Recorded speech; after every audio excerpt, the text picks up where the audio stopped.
Good morning class. आज हम start करते हैं न्यू चैप्टर रिटायरमेंट और डेथ ऑफ ए पार्टनर।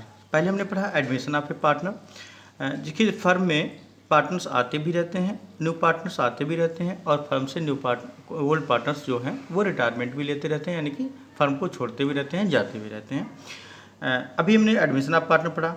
अब हम देखेंगे कि जब कोई पार्टनर्स रिटायरमेंट लेता है तब फर्म में कौन कौन सी कैलकुलेशंस होती हैं, क्या किस किस चीज़ का ट्रीटमेंट होता है, कैसे एंट्रीज होती हैं, कैसे अकाउंट प्रिपेयर होते हैं, ये सारी चीज़ें हम इस चैप्टर में सीखेंगे। पहले थोड़ी सी इसकी थ्योरी देख लेते हैं।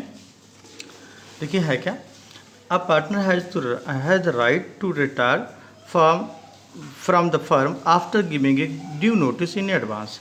Old partners comes to an end after the retirement of a partner, but the firm continue and new partnership come into exchange between the remaining partners। अब ये कह रहा है कि देखिए एक पार्टनर्स को ये अधिकार होता है, ये राइट होता है कि वो एक रिटर्न जो है नोटिस दे करके एडवांस में और उसके बाद फर्म को छोड़ सकता है, इनकी फर्म से रिटायरमेंट ले सकता है। देखिए लेकिन एक चीज़ ध्यान रखेंगे कि पार्टनर्स के रिटायरमेंट लेने से फर्म के ऊपर कोई फ़र्क नहीं पड़ता, क्योंकि अगर ओल्ड पार्टनर्स को जाता रहता है तो न्यू पार्टनर्स आते भी रहते हैं। एक लाइन कही जाती है, उसको ध्यान रखिएगा कि पार्टनरशिप का एंड फर्म का एंड नहीं होता, लेकिन फर्म का एंड जो है वो पार्टनरशिप का एंड होता है। सपोज करिए 5 पार्टनर्स हैं, 3 पार्टनर्स हैं, एक चला गया तो 2 पार्टनर्स पहले से, क्योंकि मिनिमम कैंडिडेट पार्टनरशिप में कितने होने चाहिए, थ्योरेटिकल में आपने पढ़ा होगा 2। मिनिमम कैंडिडेट 2 है, ठीक है। मैक्सिमम कितने हैं आपके 50, और इनको ध्यान रखिएगा। तो मिनिमम कैंडिडेट आपके 2 तो होने चाहिए, तो यानी कि जब तक 2 भी कैंडिडेट रहते हैं तब तक कोई भी प्रॉब्लम्स नहीं आती हैं, तो आपका जो बिजनेस है वो सेम टू सेम वैसे ही चलता रहता है। तो अगर कोई पार्टनर का एंड, यानी कि एक पार्टनर के जाने से उस पार्टनर का तो एंड हो जाता है, लेकिन फर्म का एंड नहीं होता। लेकिन अगर फर्म का एंड या अगर फर्म का एंड किया जाए तो पार्टनरशिप का एंड अपने आप ही हो जाता है। सपोज करिए अगर फर्म ही समाप्त की जा रही हो, ठीक है, बिजनेस ही बंद किया जा रहा हो, तो जितने भी पार्टनर्स होते हैं उनके बीच में जो भी अनुबंध होते हैं, जो भी कॉन्ट्रैक्ट्स होते हैं, वो सारे के सारे टूट जाते हैं, करार। तो इसलिए वहाँ पर अपने आप पार्टनरशिप का एंड हो जाता है, क्योंकि हमने जो पार्टनरशिप की थी वो फर्म के लिए की थी। जब फर्म ही नहीं रहेगी तो पार्टनरशिप होने का कोई मतलब ही नहीं है। तो ट्रू और फॉल्स में क्वेश्चन कभी कभी पूछ लिया जाता है कि पार्टनरशिप का एंड फर्म का एंड होता है, पार्टनरशिप का एंड फर्म का एंड नहीं होता, लेकिन फर्म का एंड पार्टनरशिप का एंड होता है। ये सही है या गलत? तो ये सही है, ध्यान रखिएगा। तो कह रहा है कि अब जो ओल्ड पार्टनर्स बचते हैं, रिमेनिंग जो पार्टनर्स बचते हैं, वो मिला करके अपना बिजनेस जो है जैसे की तैसे पहले के जैसा चलाते रहते हैं। A retirement partners is to entitled to get the following shares in goodwill. अब जो रिटायरमेंट पार्टनर होता है वो किन किन चीज़ों को लेने का अधिकारी होता है, क्या क्या राइट होता है? शेयर्स इन गुडविल, यानी कि जो फर्म की जो गुडविल है वो वैल्यूड की जाती है और उसमें जो रिटायरमेंट पार्टनर होता है उसका जो शेयर होता है उसके अकाउंट में उसको क्रेडिट कर दिया जाता है। शेयर्स इन रिजर्व, जो भी आपका जनरल रिजर्व है, प्रॉफिट लॉस अकाउंट का रिजर्व है, जो भी एक्यूमुलेटर्स रिजर्व हैं, उनको भी कैलकुलेट किया जाता है और उनको भी पार्टनर्स के कैपिटल अकाउंट में क्रेडिट कर दिया जाता है। Shares in revaluation of assets and liability, assets and liabilities का रिवैल्यूएशन किया जाता है, जो भी प्रॉफिट आता है, ठीक, वो उसके कैपिटल अकाउंट में उसको भी हम लोग क्या कर देते हैं, डेबिट कर देते हैं। Total amount due to the retire partner thus ascertained is as paid up immediately और is transfer to his loan account. अगर या तो जो भी रिटायरमेंट पार्टनर ले रहा है या तो हम उसे अमाउंट को तुरंत उसको पेड कर दें। भाई कोई अगर सपोज करिए ABC पार्टनर्स हैं, एक पार्टनर जा रहा है C, तो उसके वो उसका जो भी गुडविल का, रिजर्व का, सारा के सारा जो भी उसका पैसा बना हुआ है वो सपोज करिए 50,000 बना है, तो या तो हम उसको 50,000 पैसा दे देंगे कि भाई ये आपका इतना बना है, आप फर्म छोड़ रहे हैं, ये अपना पैसा लीजिए और आप फर्म छोड़ सकते हैं। या फिर अगर हम उसको कैश में नहीं देते हैं तो हम ये मान लेंगे कि हमने उससे अब 50,000 रुपये का लोन ले रखा है, तो उसके लोन अकाउंट में ट्रांसफ़र कर दिया जाता है। उस पर जो भी इंटरेस्ट या जो भी होगा वो तो क्वेश्चन में आपको पहले से ही दे रखा होता है।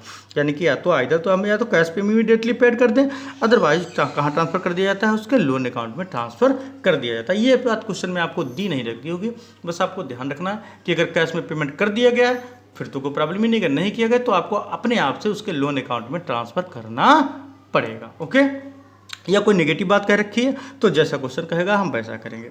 अब अकाउंटिंग प्रॉब्लम्स क्या क्या आती हैं? सबसे पहली है calculation of new profit sharing ratio and gaining ratio of the continuous partner. अब जब कोई एक पार्टनर रिटायरमेंट ले लेता है, ठीक ठीक है। तब हमारे सामने प्रॉब्लम्स आती हैं कि सबसे पहले हम न्यू प्रॉफिट रेशियो यानी कि भाई एक के जाने के बाद में अब जो इन फ्यूचर में जो रिमेनिंग पार्टनर्स हैं उनका जो रेशियो रहेगा वो क्या रहेगा, एक के पार्टनर्स के जाने के बाद अपना जो पार्टनर जाता है वो अपना शेयर्स जो है ओल्ड पार्टनर्स को देकर भी जा सकता है। तो इसलिए हम गेनिंग रेशियो भी इसमें कैलकुलेट करते हैं कि अगर कोई न्यू पार्टनर कोई पार्टनर रिटायरमेंट लेता है तो वो अपने शेयर्स को इन लोगों में बांटकर यानी कि जो ओल्ड पार्टनर्स होते हैं उसमें क्या डिवाइड करके जाता है या नहीं जाता है, तो हम उसको कैलकुलेट करते हैं। दूसरा पॉइंट होता है ट्रीटमेंट ऑफ गुडविल का, ये थर्ड होता है रिवोल्यूशन एसेट एंड लायबिलिटी का, फिर रिजर्व्स का, एक्यूमुलेटेड प्रॉफिट का, पेमेंट फिर किया जाता है रिटायरमेंट पार्टनर्स का, और एडजस्टमेंट ऑफ कैपिटल अकाउंट को भी बनाया जाता है, यानी कि उसके जाने के बाद फिर सारी कैपिटल और एसेट करने के बाद में एडजस्टमेंट कैपिटल अकाउंट भी बना लेते हैं। तो सबसे पहला पॉइंट जो है वो आपका क्या है, पहला वाला, यानी कि calculation of new profit sharing ratio and gaining ratio. अब हम इसका एक क्वेश्चन देखते हैं, एग्जाम्पल्स आप लोग देख लेंगे। हम इसका एक क्वेश्चन देखते हैं और उसी के अकॉर्डिंग हम चलेंगे। 2 क्वेश्चन हमने आपको आज किए हैं और जो भी क्वेश्चन हैं छोटे छोटे हैं, ज़्यादा प्रॉब्लम्स नहीं, जैसे अभी तक आप करते आ रहे हैं आप इनको करिएगा।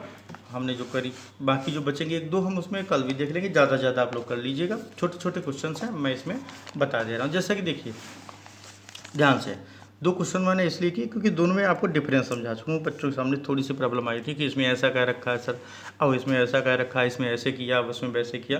तो ये क्वेश्चन कहीं न कहीं आपको इंडिकेट करता है जिस तरीके से हमको उसी हिसाब से उसको सॉल्व करना पड़ता है, ठीक है। तो ये कहीं नहीं बताया जाता है कि ऐसा होने पर ऐसा कर लो, वैसा होने पर ऐसा कर लो, ऐसा नहीं। ये तो हमको क्वेश्चन ही बता देता है कि ऐसा हो रहा है, तो फिर हमको ये माइंड से सोचना पड़ेगा कि अब हमको क्या करना है। जैसे देखिए ध्यान से, A, B, C are partners sharing profits in the ratio of 6:5:4.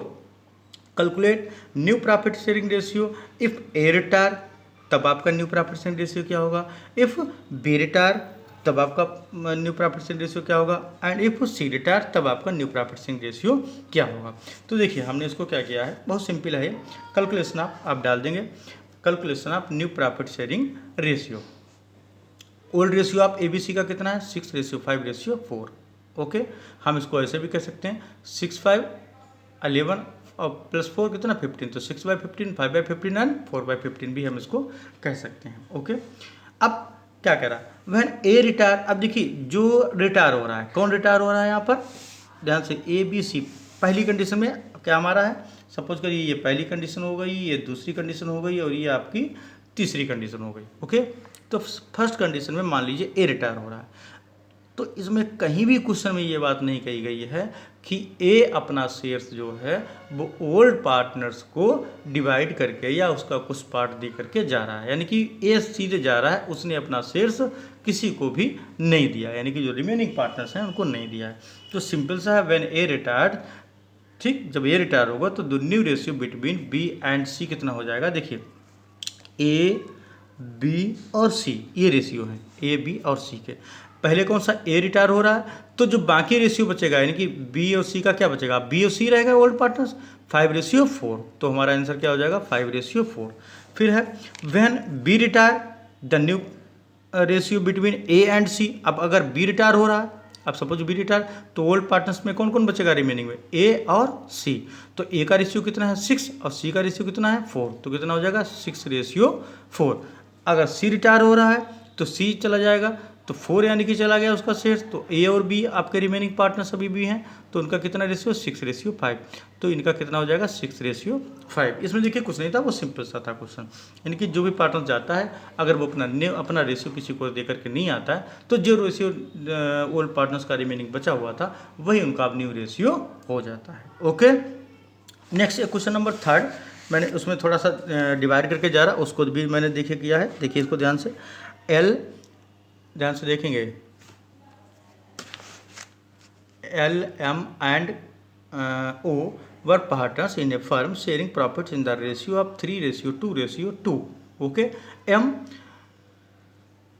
Retired, अब क्या कह रहा है कि 3 पार्टनर थे एल, एम एंड ओ, जिनका रेशियो क्या था 3:2:2, यानी कि 3:5, 3:7, 2:7 एंड 2:7।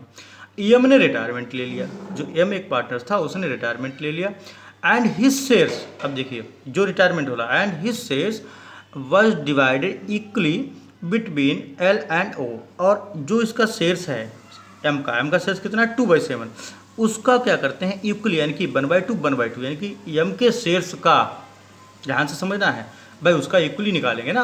2/7 इसका शेष है तो इसका शेष कितना 1/2 यानी कि 2/7 का 1/2 जो भी आएगा वो किसको दे करके जा रहा है एल और एम को। तो हम एम के शेष का 1/2 निकाल लेंगे और एल और एम के शेष में जा करके ऐड कर देंगे, तो जो इनका शेष आ जाएगा वही हमारा क्या हो जाएगा न्यू रेशियो हो जाएगा। क्या कह रहा है calculate the new profit ratio of L and O. अब देखिए इसको हमने किया है तो केवल समझने का है तो इनको थोड़ा ध्यान से पढ़ा करिए। देखिए calculation of new preference ratio हम वैसे लिख लेंगे, फिर क्या कह रहा है old ratio of L M and O के कितना है 3:2:2 और करके भी हमने लिख दिया 3:7 2:7 एंड 2:7। आप जानते हैं इन सबका ऐड कर लेंगे टोटल 7 आ जाएगा, तो जितना टोटल होता उतना ही हम अपान में डिनोमिनेटर हो जाता हमारा 3/7 2/7 एंड 2/7। ओके, अब M shares will be divided between L and O equally. तो यूक्ली का कम मतलब होता है 1/2 और 1/2। यूक्ली का क्या मतलब हो जाता है हमारा 1/2 एंड 1/2। तो एल विल गेन 1/2 ऑफ 2/7, क्योंकि जो एम था सपोज करिए एल और एम और ओ, तो जो एम था उसका शेष कितना था 2/7, तो 2/7 का इक्वली देगा 2/7 का 1/2 किसको देगा एल को और 2/7 का 1/2 किसको देगा ओ को।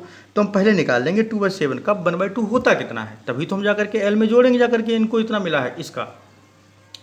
तो एल विल गेन, अब एल कितना गेन कर रहा है 1/2 ऑफ 2/7, यानी कि एम का शेयर जो था 2/7 का 1/2 गेन कर रहा है। तो हम निकाल लेंगे 2/14 भी कह सकते हैं, 2 1 जा 2 7 2 जा 14। इसको और भी अगर हम डिवाइड कर दें तो 2 1 जा 1 और 2 7 जा 14, तो 1/7 यानी कि 1/7 जो है एल किससे एल को मिलेगा गेन करेगा। एम का जो शेयर्स है 2/7 उसका 1/2 कितना हो गया 1/7, जो कौन लेगा एल। तो हैंस एल से न्यू शेयर्स कितना हो जाएगा 3/7, इसका ओल्ड रेशियो था, एल का ओल्ड रेशियो क्या था 3/7, तो 3/7 प्लस 1/7 जो इसको अब गेन कर रहा है हम ऐड कर देंगे 3 + 1 यानी कि 4/7। तो एल का हमारा न्यू शेयर्स कितना हो गया 4/7। सेम इसी तरीके से हम ओ का भी कैलकुलेट कर लेंगे, ओ विल गेन 1/2 ऑफ 2/7, इसका भी 1/7 आ जाएगा क्योंकि है तो सेम ही। हैंस ओ न्यू शेयर्स कितना हो जाएगा 2/7, ओ का पहले का था ये ओ का है 2/7, तो 2/7 प्लस 1/7 यानी कि 3/7। अब हम निकालेंगे 10 the new ratio between L and O इस कितना हो जाएगा 4/7 एंड 3/7, और भी हम उसको ऐसे भी कह सकते हैं 4:3, ये इनका न्यू रेशियो हो जाएगा। अब देखिए आप ये छोटे छोटे क्वेश्चन इसी तरीके से हैं, आप जितने भी क्वेश्चन कर पाएँ उनको करिएगा। इन क्वेश्चंस में से सपोज करिए 10 तक क्वेश्चन हम आपको दे रहे हैं, छोटे छोटे क्वेश्चन हैं, आपको 1 घंटे में सारे हो जाएंगे, इनको कर लीजिएगा। फिर भी अगर आपके सामने कोई क्वेश्चंस में प्रॉब्लम आती है 10 तक, तो वो आप हमें व्हाट्सएप पे इन्फॉर्म करेंगे, तो हम उसको क्वेश्चंस को बताएंगे। ओके, नहीं तो हम 10 के आगे जो भी हमको मेन क्वेश्चंस लगेगा टेक्निकल या थोड़ा सा लगेगा टेक्निकल या हार्ड है, तो वो हम आपको एक्सप्लेन कर देंगे। फिर इसके बाद हम इसका नेक्स्ट ट्रीटमेंट ऑफ गुडविल कैसे कैलकुलेट करते हैं उसके बारे में कल चर्चा करेंगे। Okay, thank you.